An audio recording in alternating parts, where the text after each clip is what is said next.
I met a family recently whose child had cancer, and she was trying to understand palliative care, and I said, well, if you think back to when your child was diagnosed, did anyone sit with you and ask you a question like this? Tell me what your understanding is of your child's illness.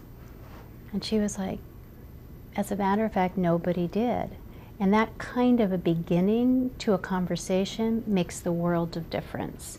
So I'd say last night he's kind of at the turning point that hopefully he's getting a little bit better. Pediatric palliative care is care that's delivered by an interdisciplinary team, usually consisting of doctors, nurse and nurse practitioners, social workers, chaplains, with the goal of helping families realize their hopes and goals for their children, mostly caring for children with life-threatening illness and their larger families. From a medical perspective, when we're involved in the care of a child with an illness, whereas the primary healthcare team's responsibility is to figure out how to control the underlying illness, say it's cancer, or say it's heart disease, and what are the best medicines to treat the heart disease or best interventions to treat the heart disease.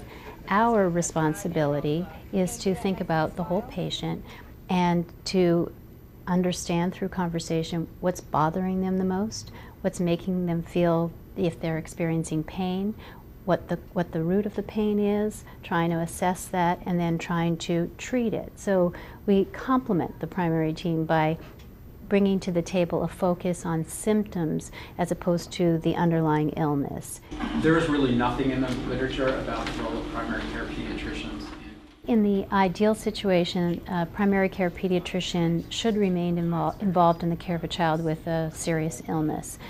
The problem is, so much of the reason why children are living longer is because of the highly complex technical care that's delivered primarily in hospital settings. It's just logistically extremely difficult for the pediatrician to stay involved.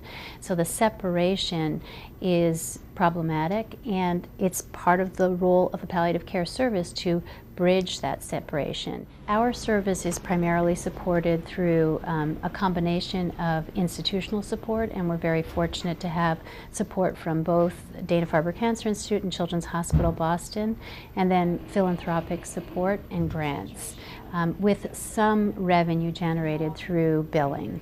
But I would say, if I had to make an estimate, we probably cover about 20% of our costs through the revenue generated through billing. Our hope is that, together with families often, that these children live for as long as possible, well into adulthood. And so I think about pediatric palliative care as why not? It's all about enhancing support for families who are facing very, very difficult situations.